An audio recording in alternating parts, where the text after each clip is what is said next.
there comes a time when a person must take a stand. Overcome the racial divide by working together.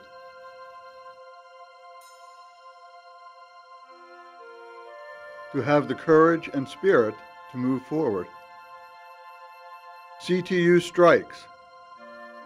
Voices from the past, preparing for the future. This is dedicated to those who walked the picket line before us and to all those who will walk it in the future.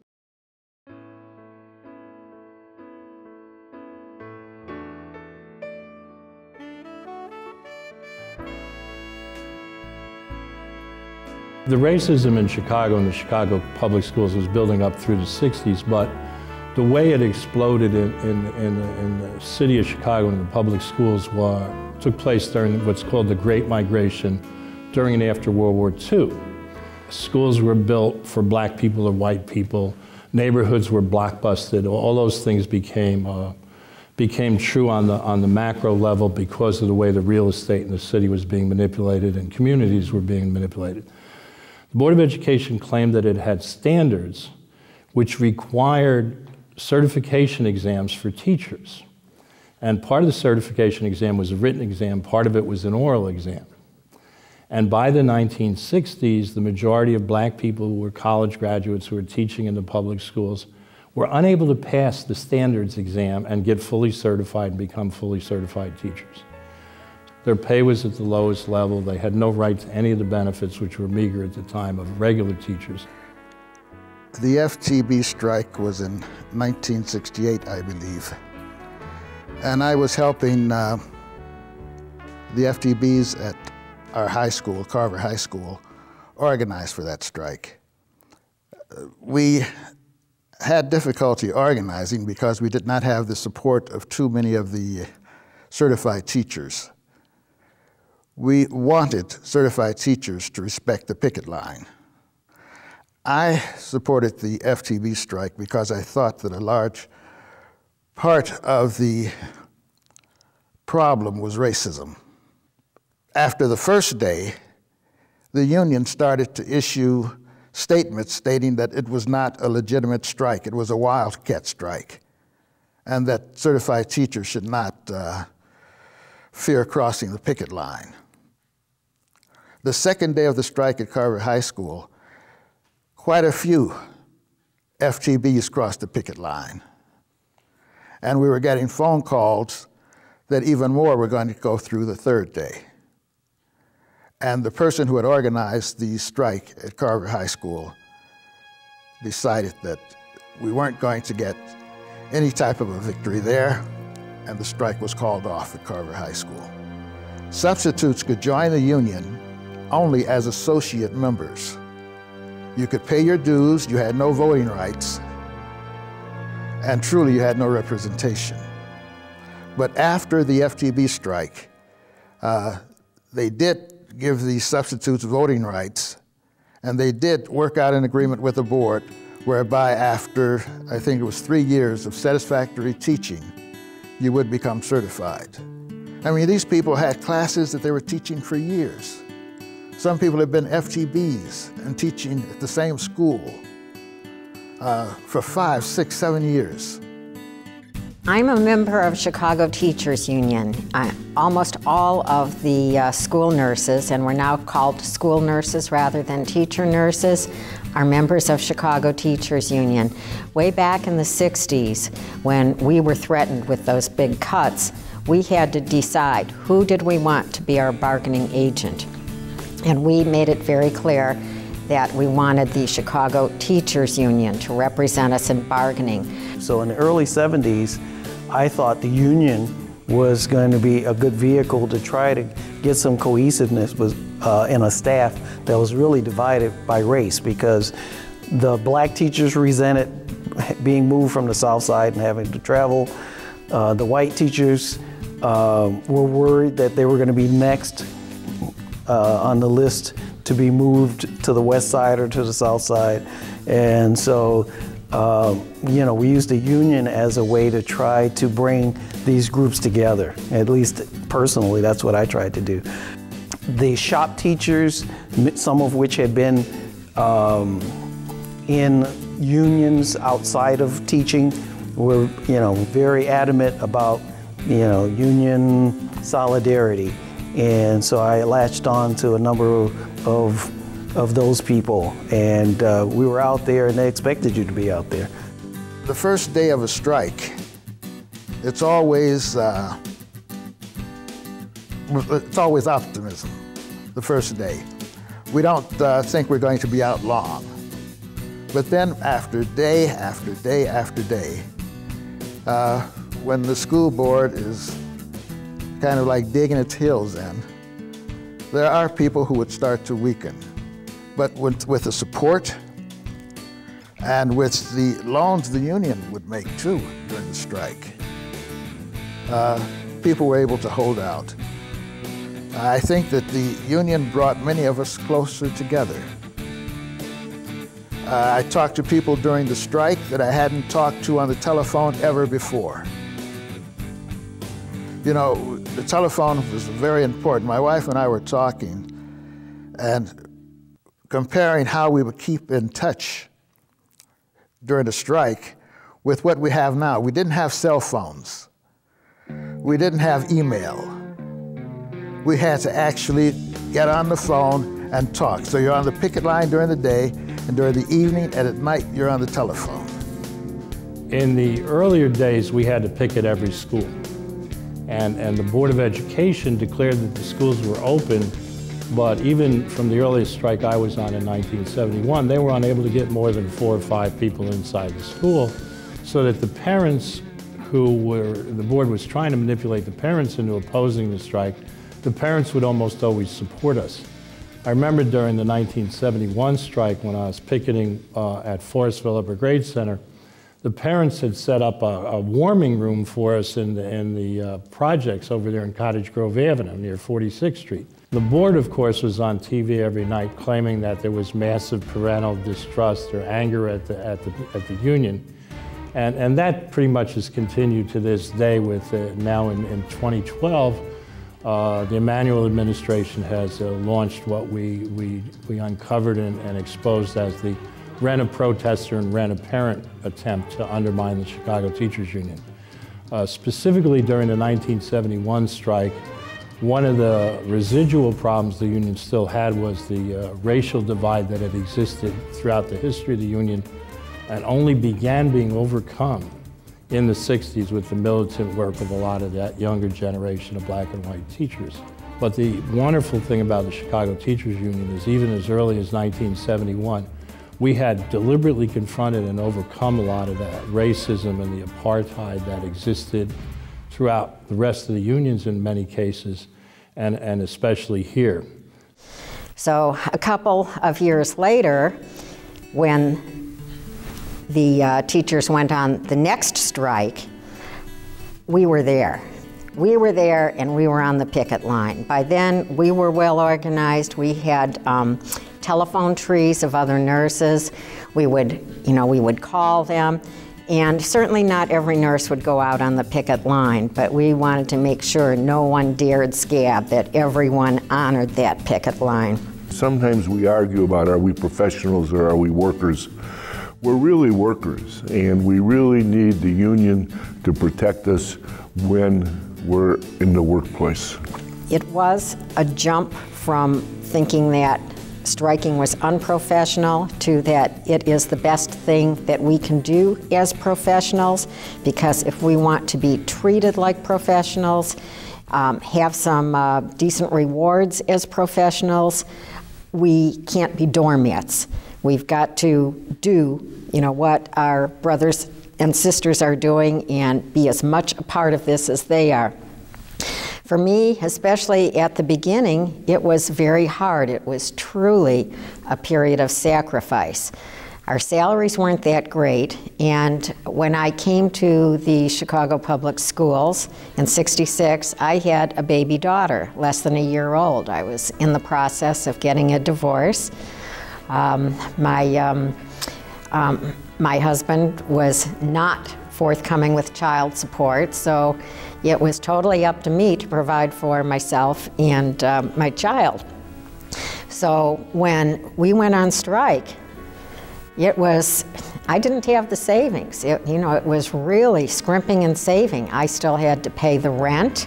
I still had to have food on the table, gas in my old wreck of a car. It was very, very hard. I was a little bit envious of some of the teachers who, after picketing, were able to go out to a restaurant or party. Those were the days when I would buy cans of baked beans. Dinner was sometimes a can of baked beans, maybe with a Frankfurter sliced up in it, some toast. Too often teachers are pictured as people who are interested in themselves. If I have lower class size, it's good for me, but it's also good for my students. Just imagine if you're 8 or 10 years old and your school closes.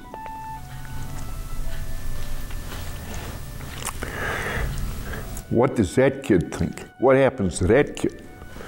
Nobody ever talks about what a teacher actually does in the classroom.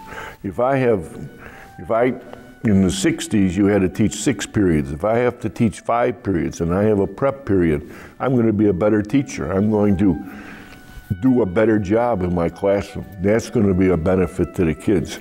If I have health insurance, I don't have to worry about my wife or my kids, I have money to pay the medical bills. I can be a better teacher because I'm not distracted thinking about these things. All of these things go together to make a better teacher and a better school and ultimately a better city. It was a time of sacrifice, and I know it's going to be a time of sacrifice for people now, but is it worth it? Oh yes. You do get closer together with your colleagues when you are in this together, those that are struggling like you are and those that have a cushion. And that feeling of family and solidarity, backing each other up, is so, so important. It's not one individual fighting for himself or herself. It's all of us fighting together for the same things. There was a respect for each other. And yes, when we finally did get a contract that we could ratify, it's wonderful. We had some substantial raises. We had some wonderful improvements in health insurance. I can remember actually rejoicing, I think it was the 1974 strike, when the board agreed to pay for family insurance coverage. And when the board agreed to pick that up, that was a wonderful savings. That was when I could start to tuck away a few dollars for my retirement and for my daughter's college education. In 1975, Joe Hannon and the ruling class through the newspapers made an attempt to get as many scabs into the schools as possible, and they encouraged them to go to certain schools. A person could cross the picket line, go into a building, and be paid even though no kids were going in the buildings. Like I said, almost all the parents were supporting the teachers. And in 1975, I was working with the substitute teachers, and we had flying squads to go to the schools that had the largest number of scabs. And kind of ironically, one of those schools was the newly opened King High School over there on Drexel Boulevard. And the reason why they had so many scabs was the principal was such a charming guy that a lot of the teachers thought it was, that you didn't need a union. After that principal left and they got their new principal, a guy named Joe Lee, suddenly that changed and everybody wanted the union. Well, there was the persuading people. There was the having meetings after school to discuss the coming strike and to persuade people and to counter their fears and anxieties and their arguments against the strike. You would go from persuasive to stern. And then during the strike, we always had this little group, little clique of people who had their eye on becoming administrators eventually, and who really knew that the further you went away from the classroom, the better you did financially and whatnot, and they always scabbed. I do remember vividly though if people did scab, how much we detested those people who scabbed, who insisted on going in, even though the rest of us were out there, and we knew that they would benefit from whatever gains we made. And we learned in the Union a scab is lower than a snake's belly. There is nothing lower than a scab. And we made sure that anyone who did scab was alienated. And I should point out, too, that not a single person lost their job because of participating in the strike action. As a matter of fact, those people that we referred to as scabs, these are the people that crossed the picket line, they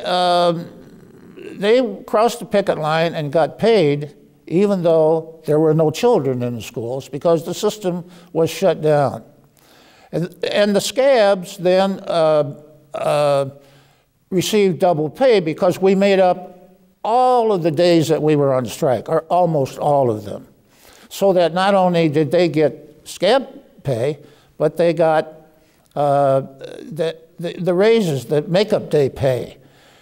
This didn't sit well with us, so that they were then asked to give their ill-gotten money to the Chicago Teachers Union Fund.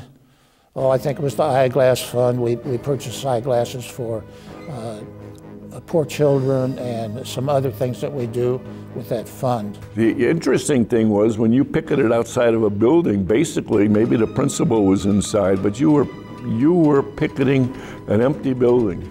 Now, the last strike, or maybe the last couple of strikes, they had regional strike centers open where the scabs could go. And I remember, I think it was the last strike, we were picketing outside of South Shore High School, and one of the janitors from my school, from Hyde Park, came, and he had to cross the picket line, and he was hoping, I'm sure, not to meet any of us from Hyde Park. Well, there were 3 or 4 of us, and we didn't say anything except, "Hey, what are you doing here? What is this?" We didn't threaten him or anything, but you could tell he just had this sheepish, humiliated look on his face, and he went inside and probably sat there and collected his money. And why he did it, I don't know. But after that, our relationship at work was never the same. It was hi, how are you, and bye, and that was it. None of this sitting around, the way sometimes you do, complaining about the kids, and him complaining that I don't keep the kids in line, and the rooms are dirty because of the teachers. None of that joking or fraternizing ever again went on between us. By the 1980 strike, which was the strike against the School Finance Authority and the beginning of the cutbacks that led to the reduction of 8,000 of us, we were pretty much unified to the point where almost nobody crossed the picket line. But the drumbeat was always the same. The city can't afford to pay you more. We'd love to pay you more. You shouldn't be so irresponsible and be out there on the picket lines when your main duty is to be there in the classroom for the children. And now in 2012, we're hearing that same hypocritical nonsense from Becky Carroll, the $160,000 a year Chief Communications Officer for the Board of Education that was appointed a year ago by Rahm Emanuel. So it's almost as if this stuff never changes. Now there's one really wonderful moment I remember from one of the strikes. In 1983, the October strike, which lasted 13 days and was the longest to that point, an outsider like now, Ruth Love from California, was superintendent of schools. And she presented herself to the public as the advocate for the children, and especially, just like we're hearing now, for the black children and the poor children. About halfway through the strike, Love announced that she was going to open 3 schools. We already, we'd shut down all the schools. The strike was 97% effective, but she was going to open 3 schools because it was her responsibility to staff those schools for the graduating seniors from the high schools who otherwise would not be able to get all their hours in or some nonsense in order to graduate in June of 1984. So Love announced that she was going to go to 3 schools to open them during the day. She started at Piccolo on the northwest side, then went to Whitney Young, and then ended at Dixon on the far south side. Well, by announcing that she was going to be there, we were able to mass picket her at each point. And so at Piccolo, more than 1,000 teachers, possibly as many as 2,000 because nobody's counting, showed up to greet Ruth Love. And they were representative of the entire Chicago Teachers Union, which, like I said, was completely integrated at the time. And they greeted her as we greeted anybody across the picket line with whistles. We had the whistles we'd blow, we called them scab whistles. And she was doing just what the board's trying to do today, is government by publicity stunt, trying to enlist the media to trash the teachers and hold her up as the heroine of the children. Then she went to Dixon in the afternoon. And obviously her nerves were frayed because as she crossed the Dixon picket line, she told the media that never in her life had she seen anything this vicious, that the strikers had dogs on the picket line and the dogs were being used to attack a black woman, her, and this was just like the attacks on the civil rights workers, civil rights people in Birmingham, Alabama under Bull Connor, the infamous civil rights thing from about 15 years before that. Well, Love had a real problem with the visuals on that. I don't think she realized that this was going to be on television, because the majority of teachers and other strikers on the South Side were black women, just as the majority of people in the public schools who work in the public schools are. And so all the media had to do was take a picture of Love saying this crazy stuff about Birmingham, Alabama and vicious attack dogs, and then show what actually happened in Birmingham as opposed to her fantasy rendition of it, and then show the actual strikers who were chanting against her at Dixon School, the majority of whom were black people. And it was one of the most ridiculous things you would want to see, and that literally ended her credibility with anybody, even the corporate media in Chicago. Not only were we doing this so that we could be respected as professionals and get pay and benefits that allowed us to live with some dignity. The women's movement really got started in the 70s, and of course it's still going on strong. It was an attitude of, I will not be a doormat. The cuts that they are asking me to make, it's going to hurt the students I work with, it's going to hurt me as a worker, and I'm not going to take it. I'm going to be a part of this big action, and yes, it was always worth it. We always came out better with wages. We had pension pickup. We had health insurance improvements. We had smaller class size. We had union board committees. We had a voice in, in school policies, in school working conditions, a voice that certainly I never had working in a hospital. And it's wonderful to have that voice. When you're a professional, you can never allow yourself to be treated as a doormat. We really are looking at the history of the Chicago Teachers Union in a few segments, and one of the most important ones comes after the union has overcome what would be the ability of the Board of Education and other people to play the race card. And I'd really mark that period of history from when Jackie Vaughn becomes vice president and a major spokesman for the union in 1983 through her death in 1994. 1984, Jackie Vaughn became president of the union, and she led us on 3 of the longest strikes as president and 1 of the longest strikes, the October 1983 strike, as vice president. We can't overestimate the power that we achieved through the contracts that she and her team negotiated during those years. By the time we walked back to work from the 1987 strike, we had rehire rights for all teachers who were laid off, including full-time basis substitutes. We had the power to enforce class size maximums through the union contract, and we had dozens of other benefits, including full medical and dental for our families. This is part of what Jackie Vaughn achieved as president of the union, with all of us being unified and being willing to strike behind these things. And this came after the Patco myth began in 1983. So it's incredible when we say that we struck successfully 3 times after Patco supposedly made it impossible for us to strike. But that's partly a tribute to Jackie Vaughn's leadership and the tragedy of our losing her.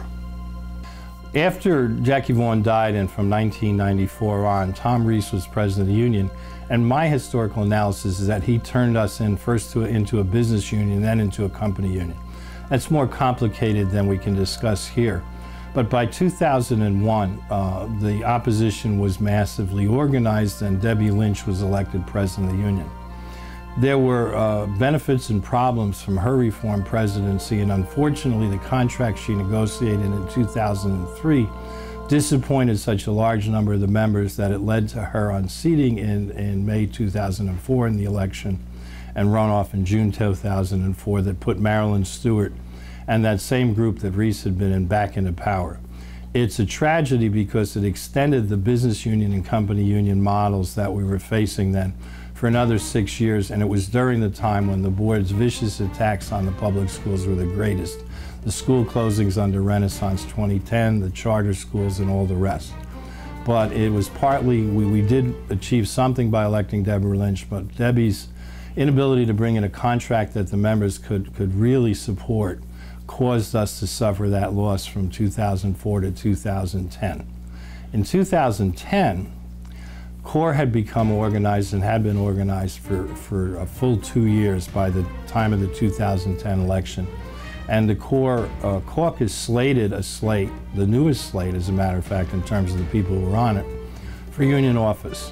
5 slates ran in the May 2010 election. Because of the runoff provision, there had to be a runoff between Karen Lewis and Marilyn Stewart in June 2010, and Karen won that handily. I had the honor of guarding our votes during the vote count for that, and it was a privilege, really. Once Karen took over in July of 2010, all heck broke loose. The board made it clear, first under Ron Huberman in 2010 to 2011, and then under Rahm Emanuel's appointees, the 7-member new board, the billionaires, and Jean-Claude Brizard, that they weren't going to compromise on anything. Huberman's laid off 1,300 people, claimed that they were all bad teachers. That was a lie, and the lies continued under Huberman. When Emanuel took over, the lies just got bigger. The first one being on June 15, 2011, Emanuel's board claimed that they were broke and therefore didn't have to honor the 5th year of the contract that was in place and the 4% raise. Karen's been fighting an uphill battle ever since, but the amazing and wonderful thing is that the base that she built and the base that C.O.R.E has been building across the union and leadership's been building has gotten stronger against these attacks rather than weaker, and has seen no reason to compromise, because what we're talking about is the schools Chicago students deserve and the power that Chicago teachers have to stop these vicious attacks on public education in the union.